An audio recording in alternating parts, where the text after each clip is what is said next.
Hello friends, good afternoon and welcome to Reset Live Lectures. Dear friends, as you know that we've started a series of philosophy of mind and today we are conducting yet another lecture in the same series. In today's lecture we will be continuing with the theory of supervenience. It will be the concluding part on the theory of supervenience. To discuss this topic we have with us our subject expert Dr. Ajay Verma. Dr. Verma is Associate Professor in Center for Philosophy, School of Social Sciences, JNU. Without further ado, I would like to welcome sir to our studios and request him to start the lecture. Welcome, sir. Thank you, Amrit. Hello, viewers. So, as you're already aware, we have been talking about philosophy of mind in this particular series, and under that, we discussed several theories, most of which propose some kind of physicalism or the other. And in that connection, we saw before discussing supervenience, we saw how eliminative physicalism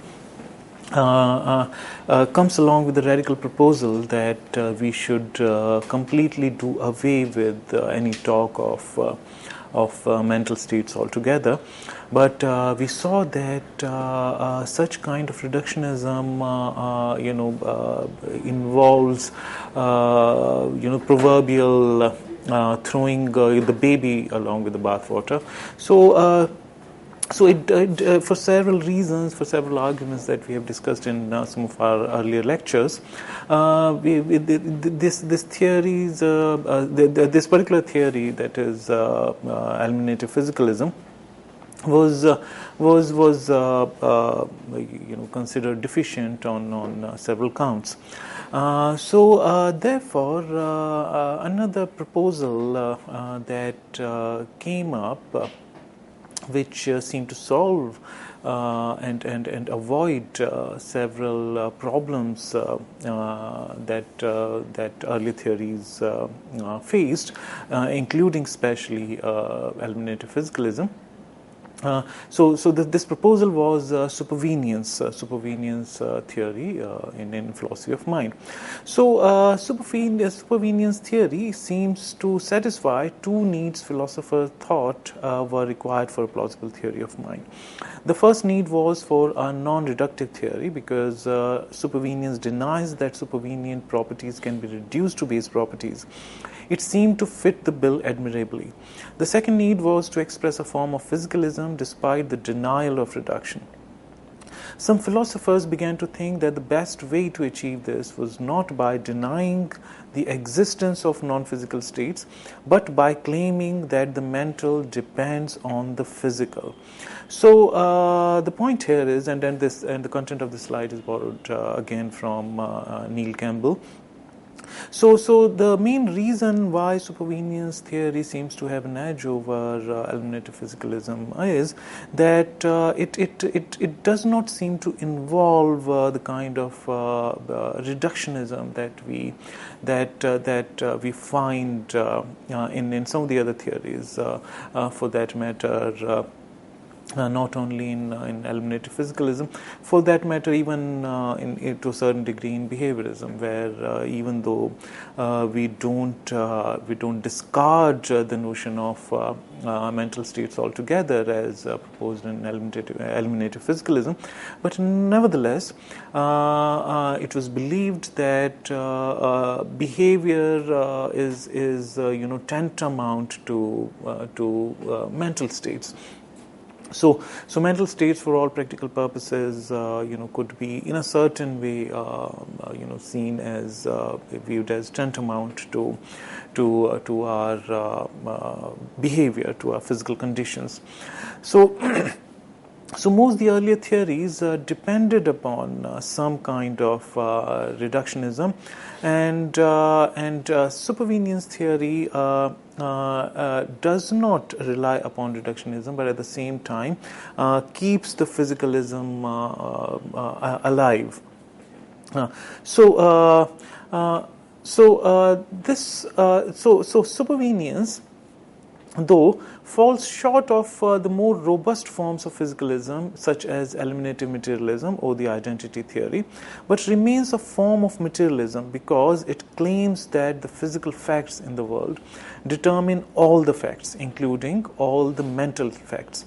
Since supervenience expresses a form of dependence as well as anti-reductionism, supervenience looked very appealing indeed. So, supervenience theory keeps, physicalism, so to speak, alive, despite without falling into, so to speak, any kind of reductionism, in the sense that mental properties are not reduced to physical properties in any sense. It's just being said here that there is a certain kind of relationship that holds between the two, and if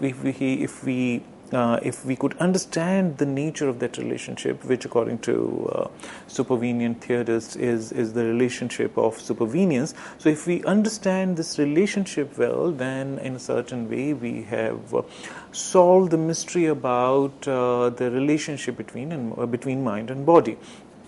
So anti-reductionism and yet keeping the physicalism, the idea of physicalism alive, though as stated here, not in the same robust way as we find it in identity theory and evaluative physicalism, but supervenience nevertheless is very much physicalist theory. So anti-reductionism and sort of holding up of physicalism are two distinctions. Holding physicalism without falling into any kind of reductionism makes supervenience good, like a good theory of mind. So now, having said that, since supervenience describes a relationship between family of properties, adopting this relation for use in philosophy of mind meant changing the focus from the talk about mental states or events to talk about mental properties, such as the property of being a belief or the property of being painful. The proposal then was that mental properties supervene on physical properties. This is known as psychophysical supervenience. So as stated, the basic idea here is that to look at mind and body, or the physical and the mental, in terms of properties, not in terms of substances themselves, as is done in substance dualism. And so the idea here is that looking at physical and mental as two different set of properties. And since there is no denial to the fact that these two different set of properties are connected, have to be connected in a certain way, therefore one should look for what kind of a relationship seems to hold or seems to explain the relationship, the coordination between the mental and the physical in the best possible way. And this relationship is named as supervenience.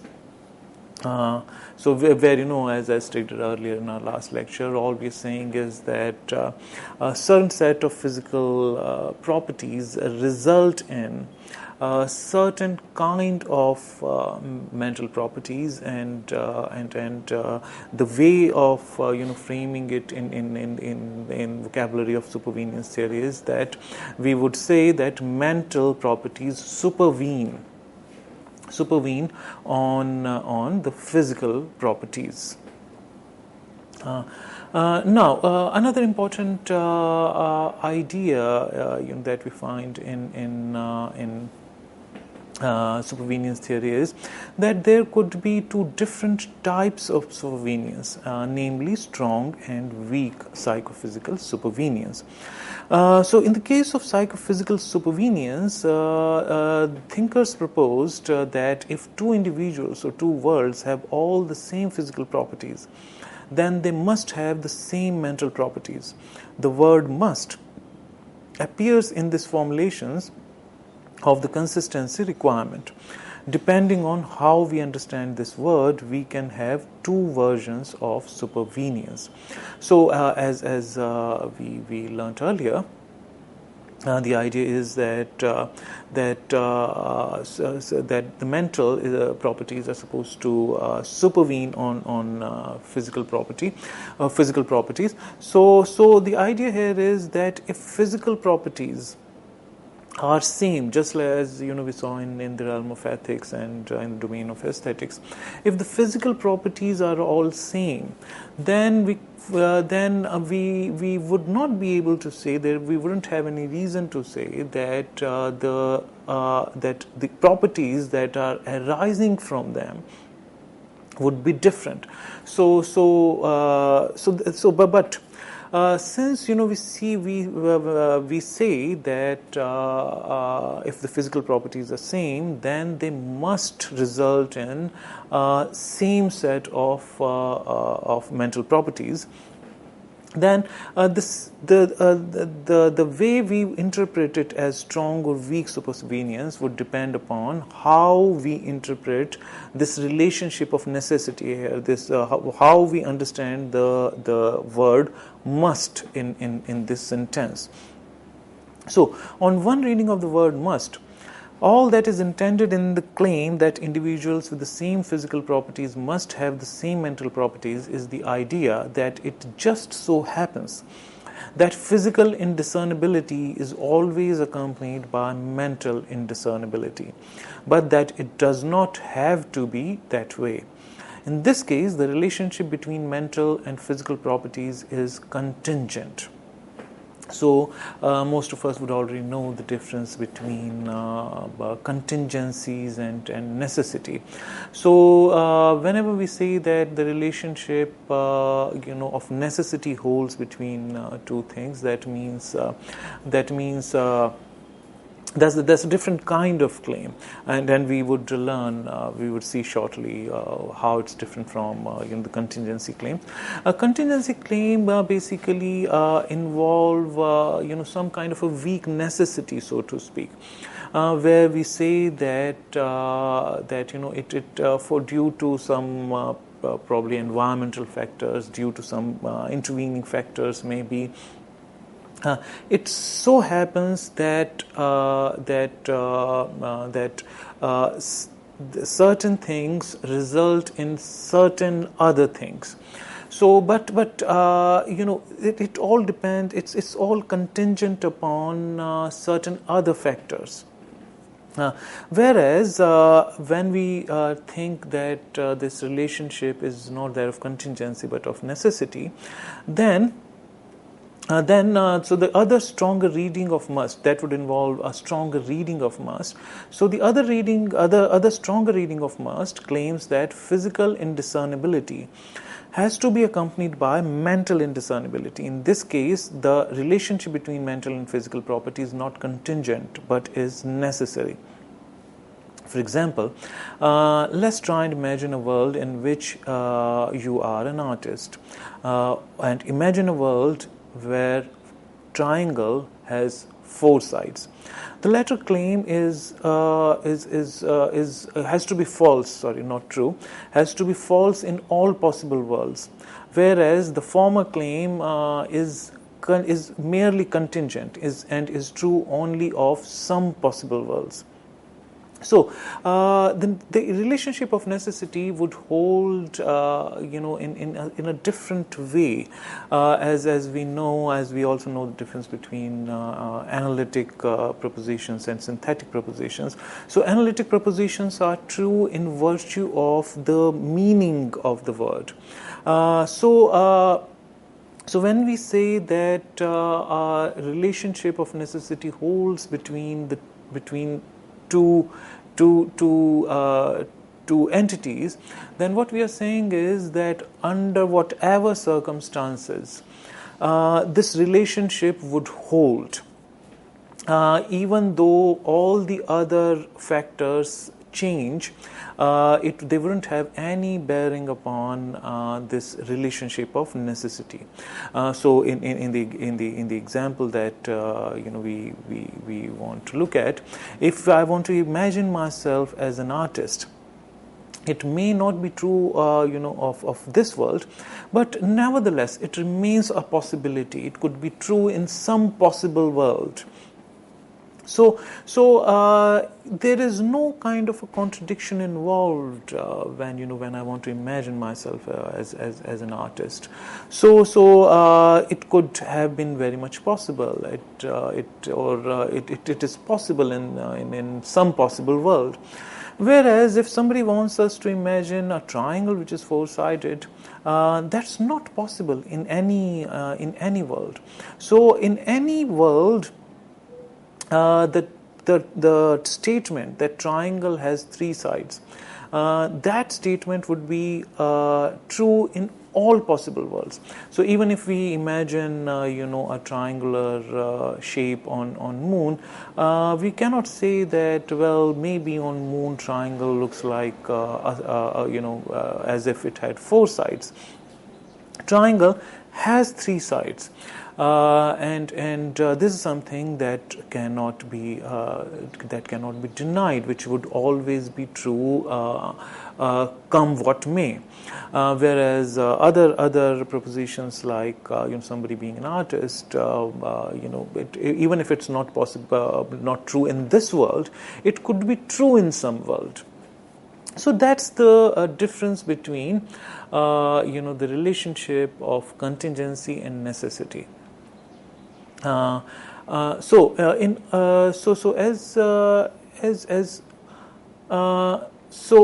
if we describe the relationship between mental and physical properties as contingent relation, this gives us weak supervenience. According to the weak supervenience, when we say that two people with the same physical properties must have the same mental properties, all we are saying is that it just happens to be the case that any two people with the same physical properties will have the same mental properties.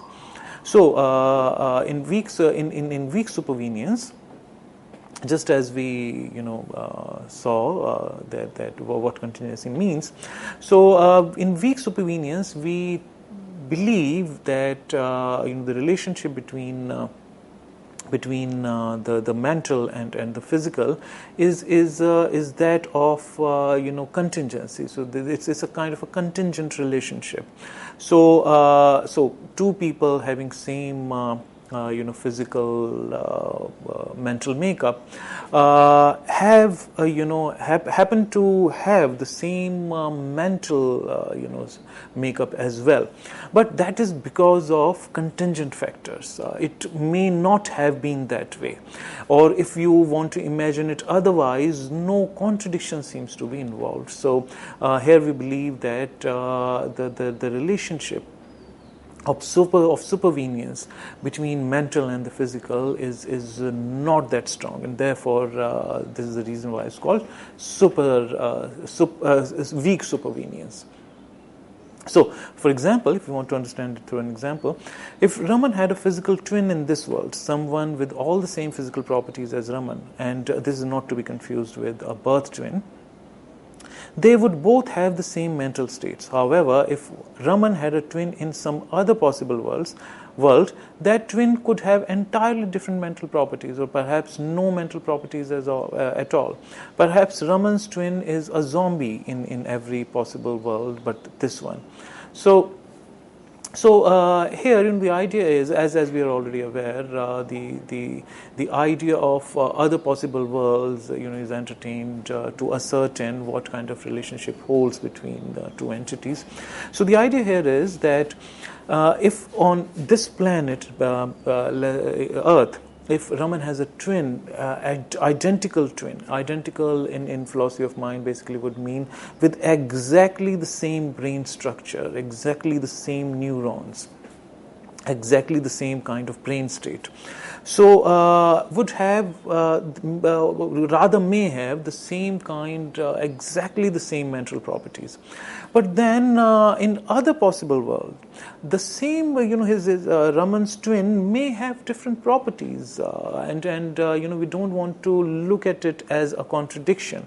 In other possible world, maybe Raman's twin would not actually have any mental states, may have just the brain states, may be more like a machine rather than a human being.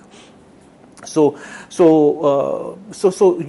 the sort of we want to entertain this idea as a possibility when we talk about weak supervenience, and in strong supervenience, as we would see, we wouldn't entertain it as a possibility. So by contrast, if we characterize the relationship between mental and physical properties as necessary, this gives us strong supervenience.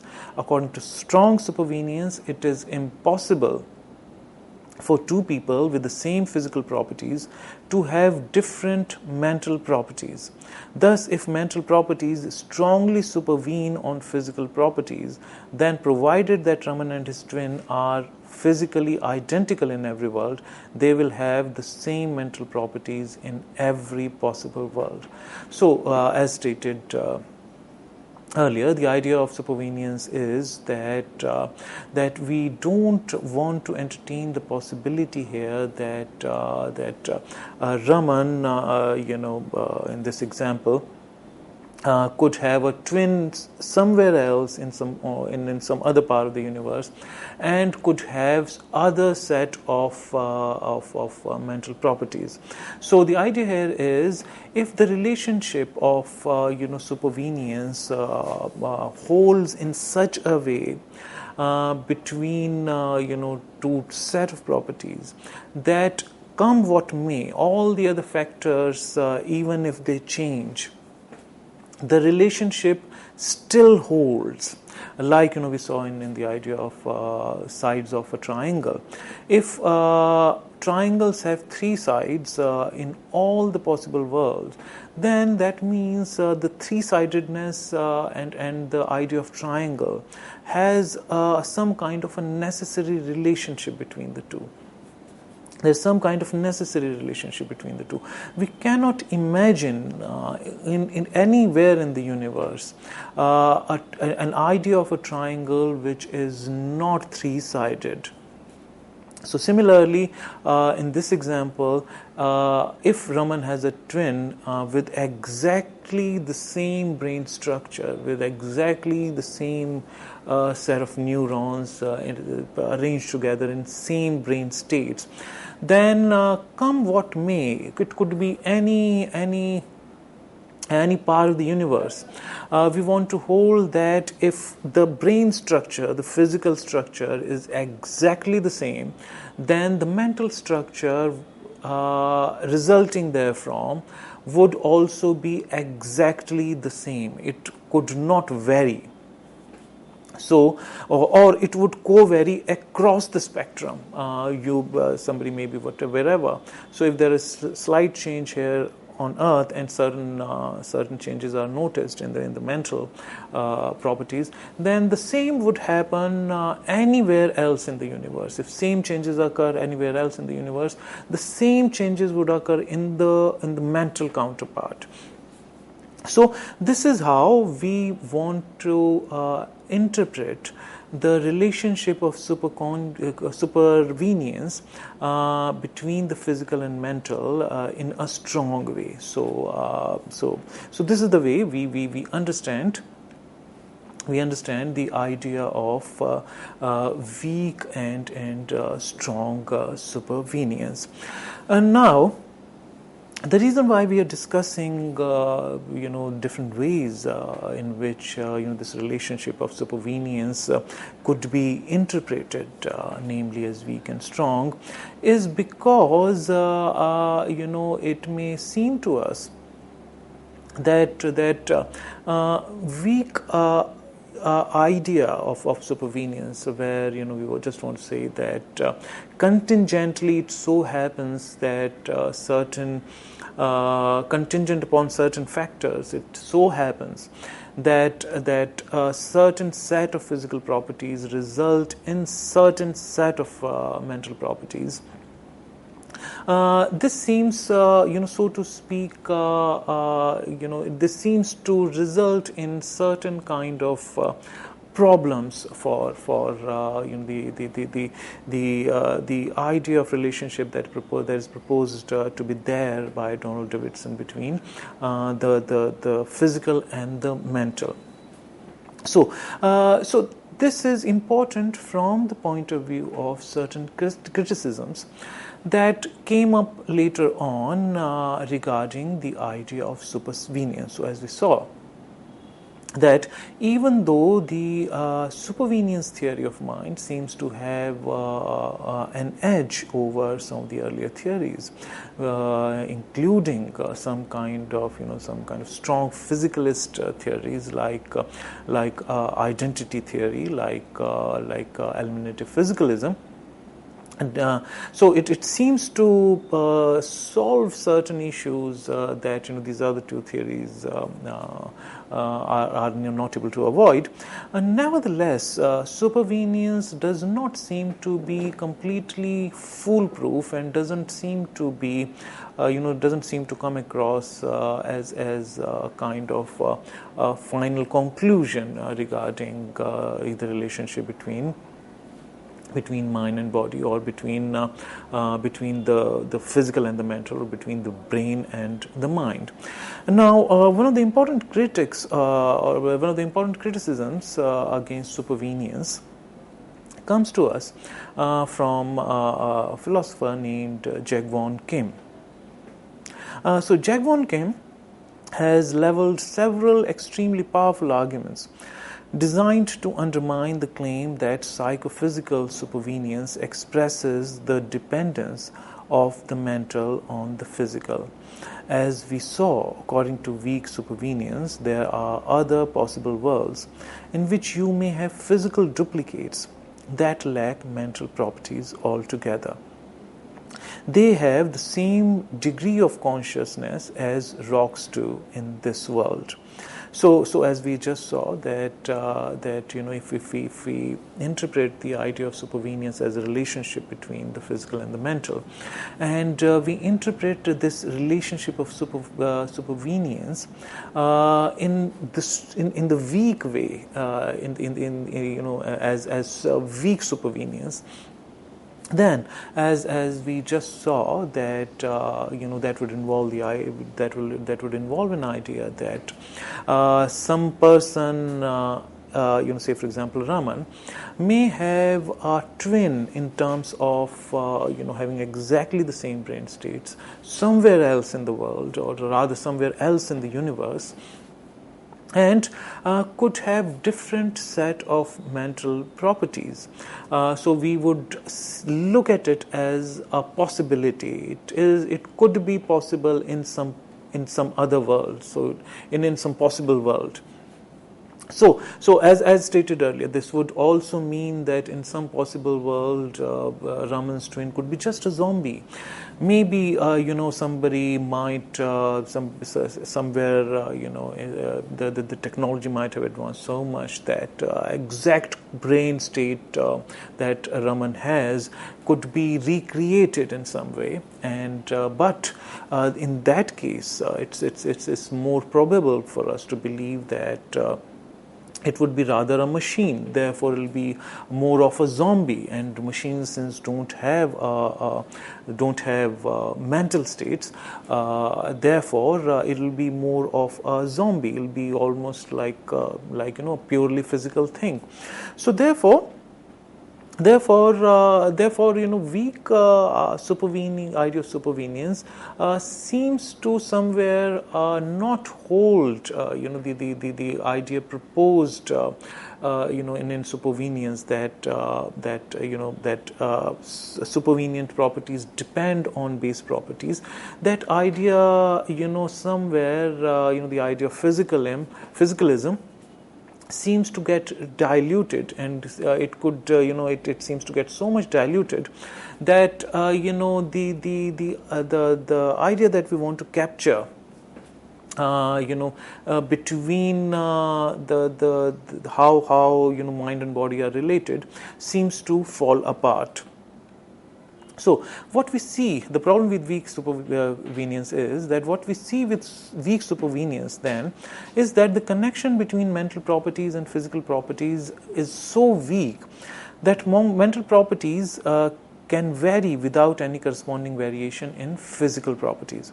In Kim's view, this possibility renders the relationship between mental and physical properties too weak to capture any genuine relation of dependence. So since the twin elsewhere could have completely different set of mental properties under this weak interpretation of this relationship. Therefore, the idea is not genuinely captured. So friends, we'll talk more along this line. We'll discuss the idea of strong supervenience in more detail when we return back. We'll come back after a short break. Thank you.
Hello friends, so we were discussing weak supervenience, and then we saw that the idea of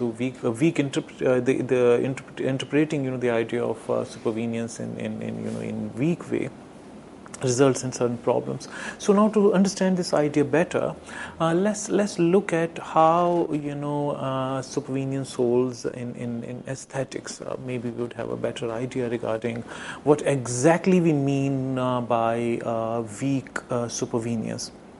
So, therefore, again, to cite from Neil Campbell, to clarify this further, let's consider an analogy with supervenience in aesthetics. If aesthetic properties supervene weakly on non-aesthetic properties, this allows for the following possibilities. There are identical paintings in two different possible worlds. In one world, the painting is beautiful, and in the other world, it is ugly. If the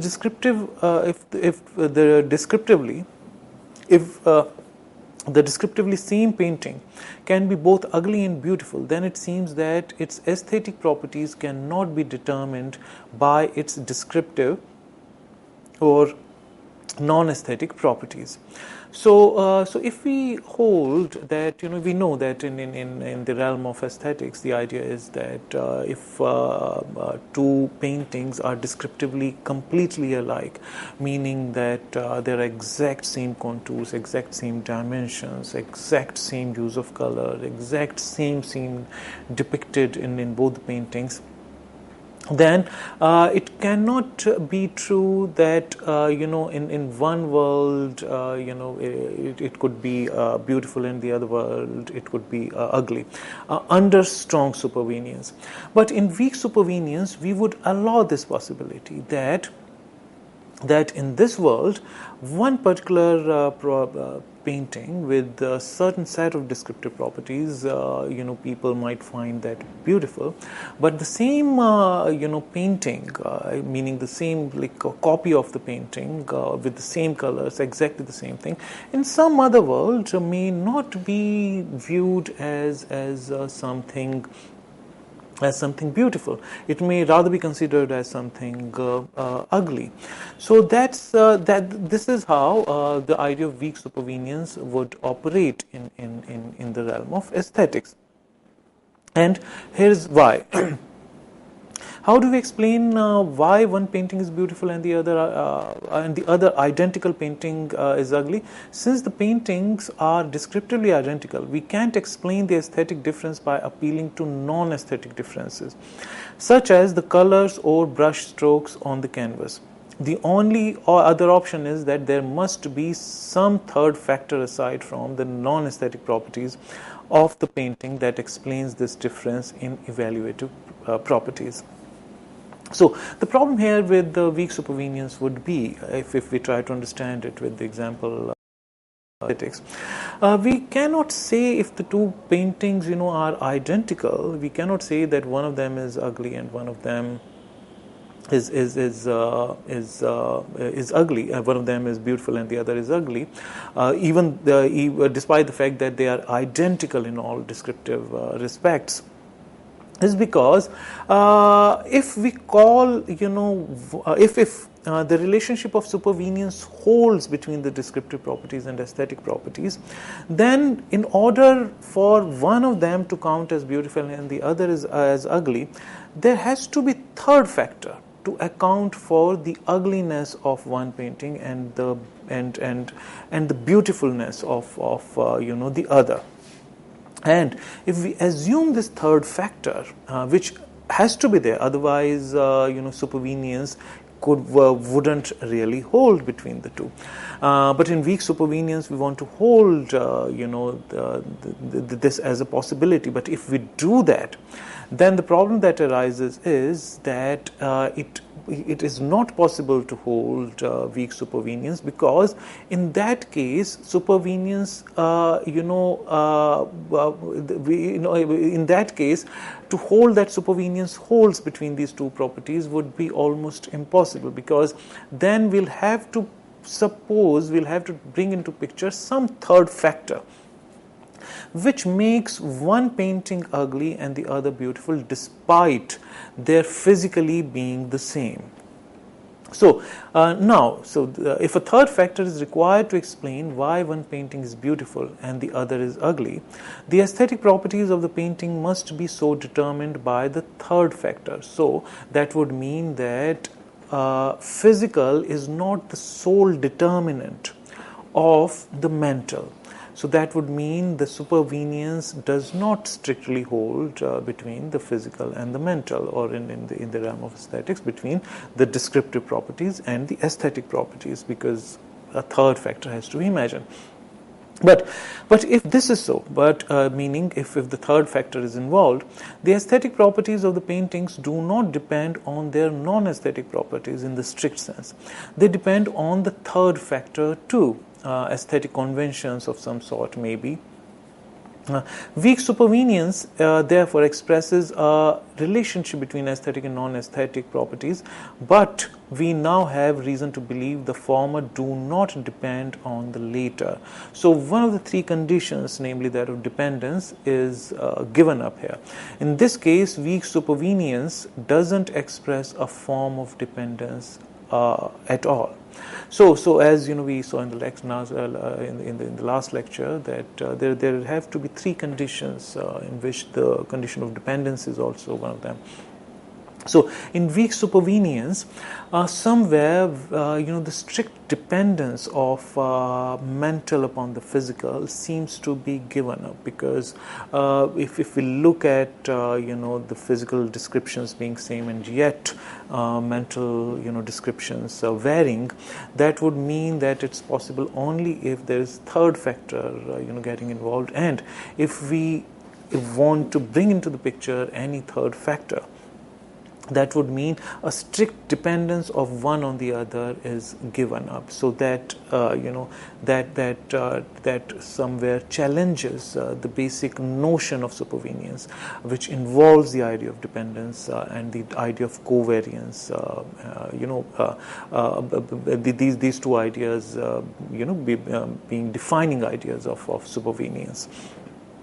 So now, having seen the deficiencies in weak supervenience, we may want to believe that maybe since strong supervenience doesn't entertain the possibility, doesn't involve the possibility of physical structure being same, and yet in some possible world the mental structure being different, the mental state arising from a certain physical structure being different in some other possible world.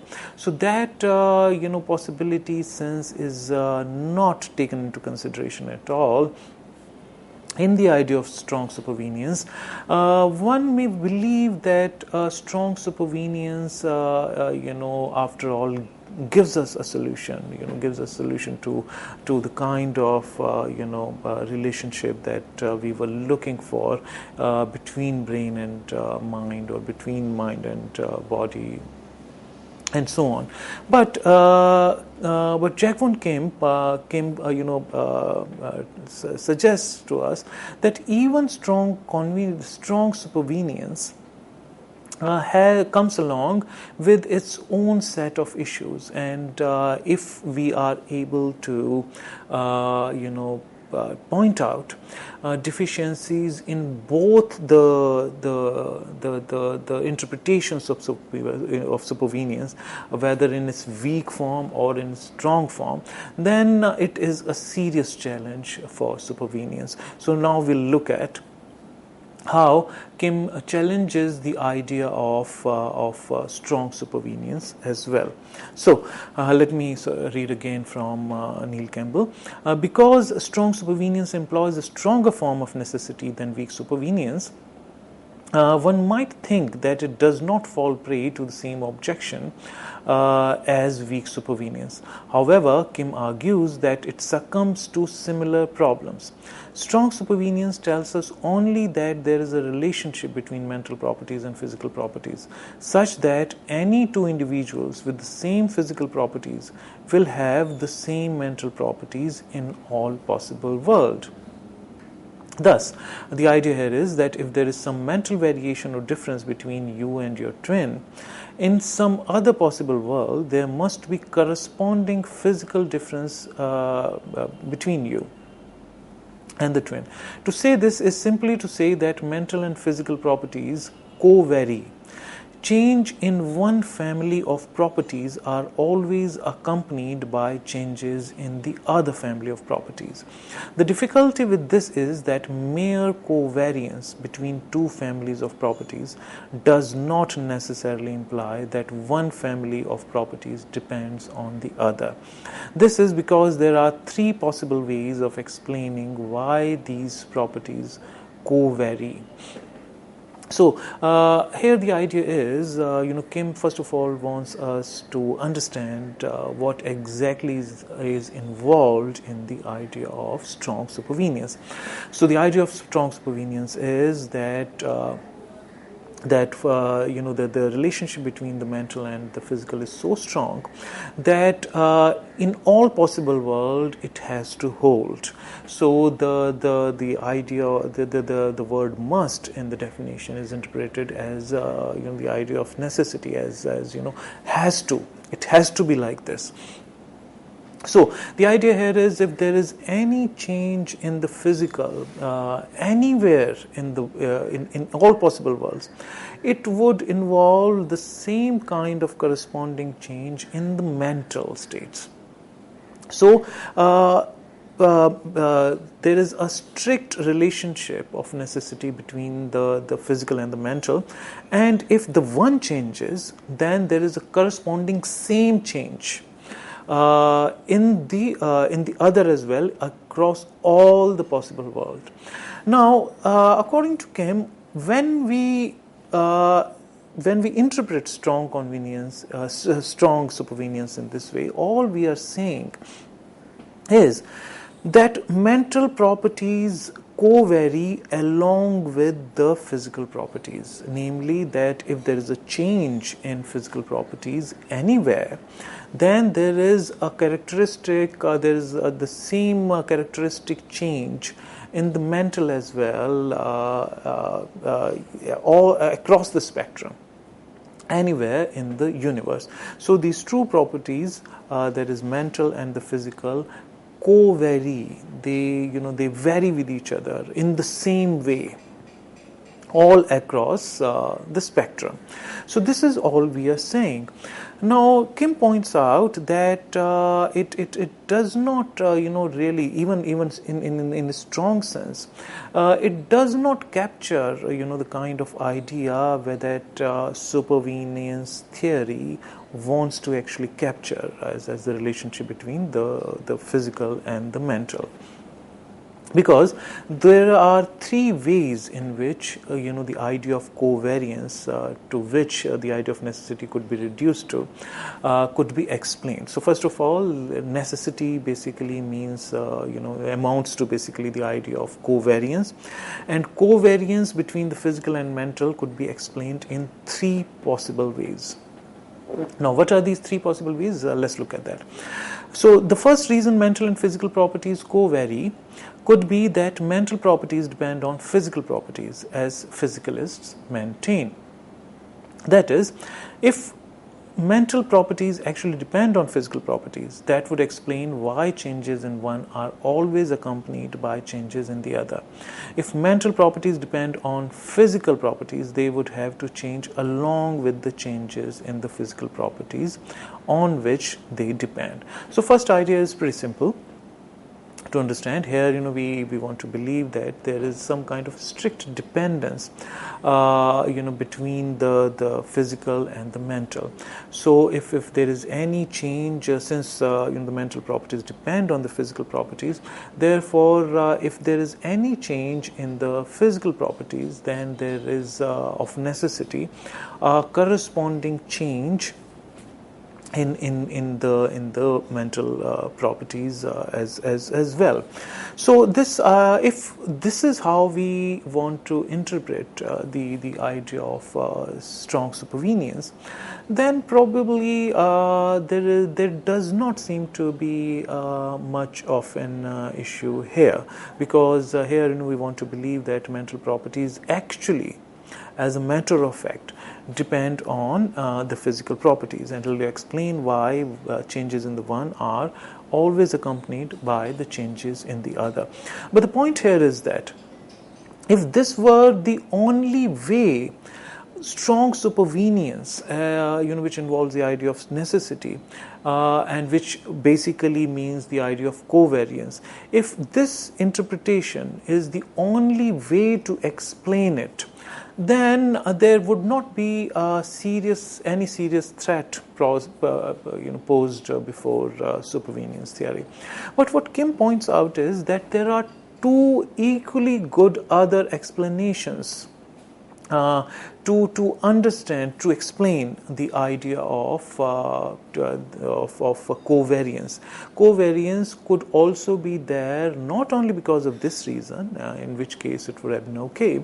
There are two other possible ways also in which would equally well explain the idea of covariance, which explains which is involved in the idea of necessity, which makes for the stronger supervenience claim.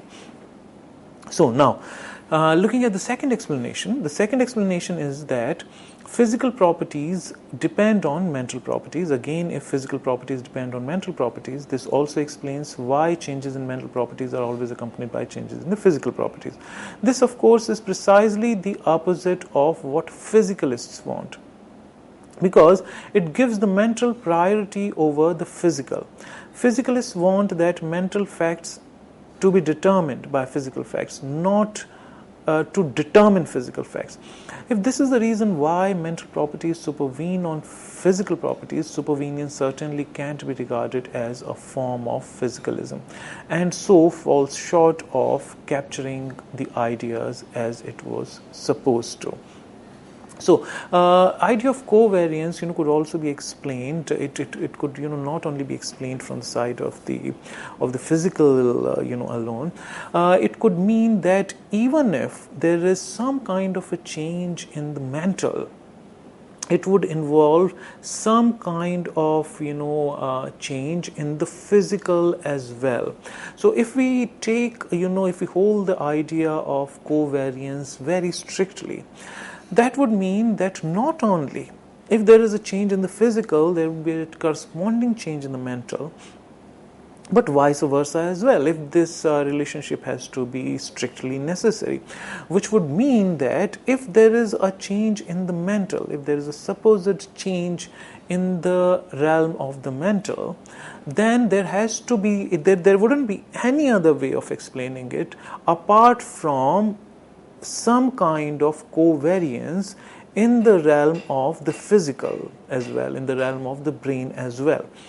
Now, if the idea of covariance could be explained in this way, which it seems could pretty well be explained in this way, is the problem here is that if we believe that the change in the mental could bring about a corresponding change in the physical, then we are not strictly speaking proposing a physicalist theory. All we are saying, then it might seem to us that ideas have power over the physical.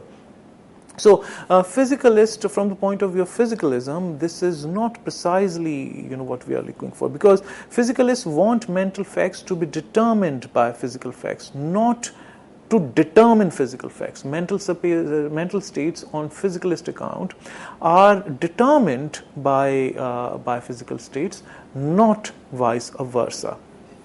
So if we hold this relationship to be holding both ways, then there is a serious issue arising from it. This is what Jaegwon Kim would want to tell us. So now, having understood that there are three possible ways of explaining, out of which only one seems to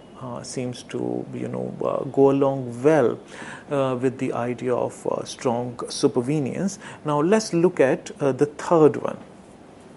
The third reason mental and physical properties co-vary could be that both properties depend on an unidentified third property. Kim uses intelligence and manual dexterity to illustrate this possibility. Imagine that intelligence and manual dexterity co-vary in every possible world. Is it really plausible to say that intelligence depends on manual dexterity, or that manual dexterity depends on intelligence? It seems not. So the idea here is that suppose there are two different set of properties. Say, for example, intelligence. Intelligence, as we know, is property that we generally hold to be a mental property, some kind of an abstract idea.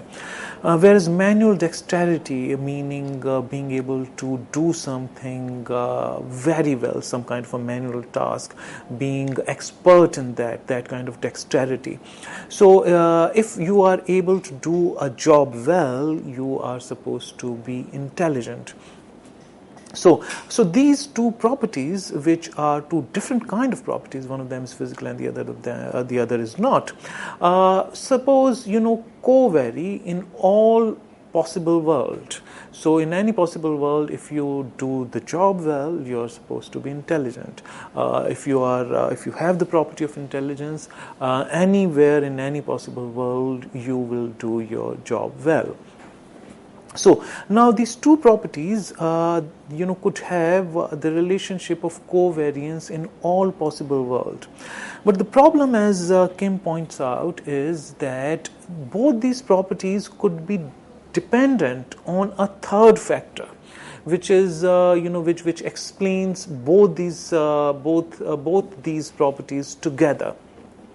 So what is more plausible is that both of these properties depend on a third property, Kim points out, likely some genetic property. Since manual dexterity and intelligence both depend on a common genetic property, they will co-vary with one another. If your twin in some other possible world is more intelligent than you, then he or she is different from you at the genetic level. But if this is so, then your twin will also be more manually dexterous because dexterity depends on the same genetic factors.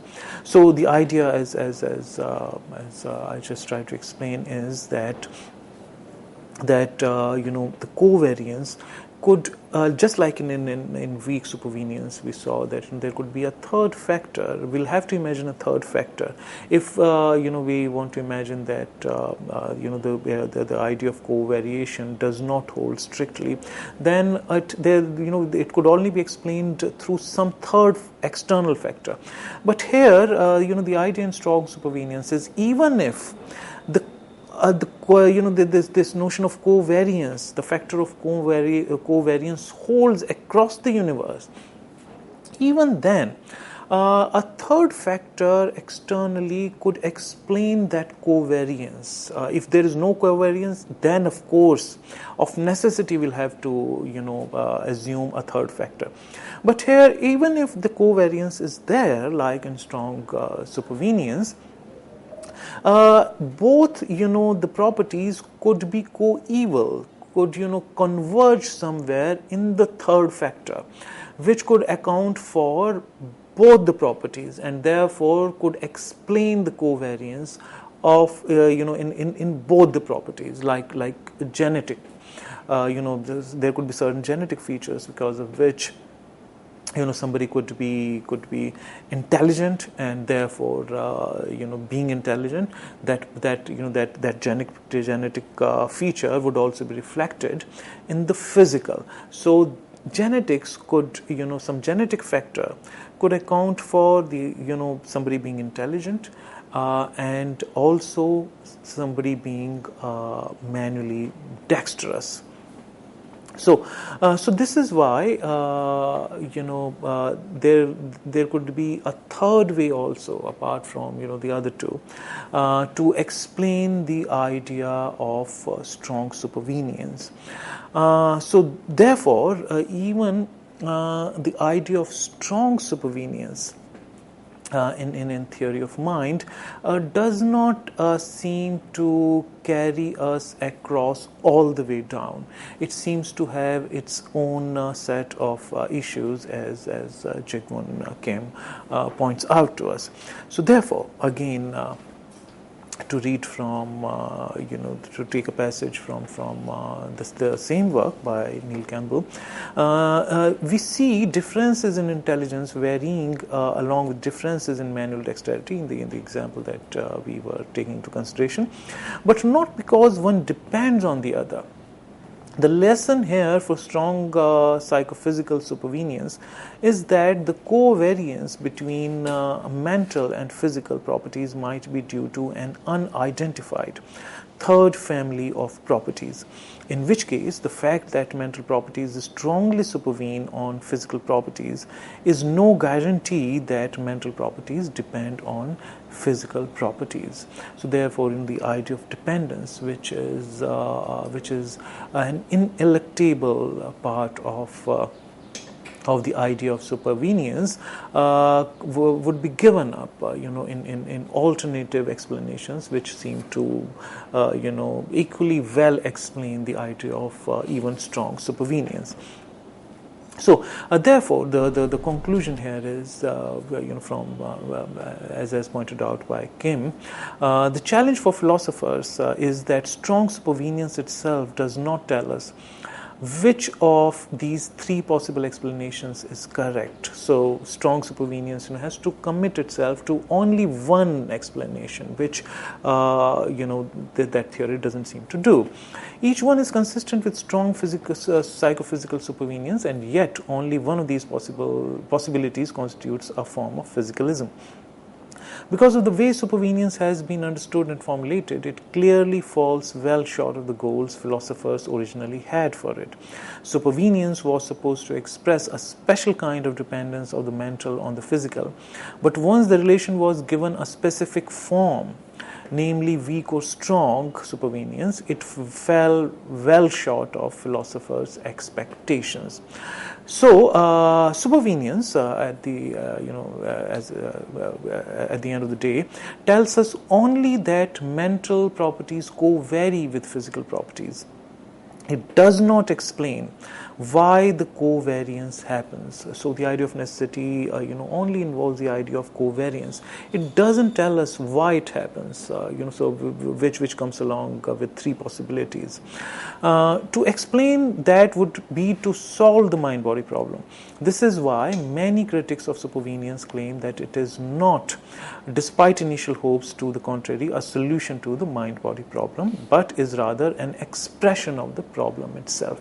So therefore, we see that supervenience comes initially as a strong solution to some of the earlier strong forms of physicalism like identity theory and eliminative physicalism, but on closer analysis we find it also to be deficient in certain respects and not giving us any conclusive answer on mind-body problem. So we would end our discussion here. Thank you. Dear friends, due to paucity of time, we have to stop our lecture here. On that note, we would like to thank Dr. Verma for coming here and delivering this wonderful lecture. And thank you, dear friends, for watching our lecture. Stay tuned and keep watching. Thank you.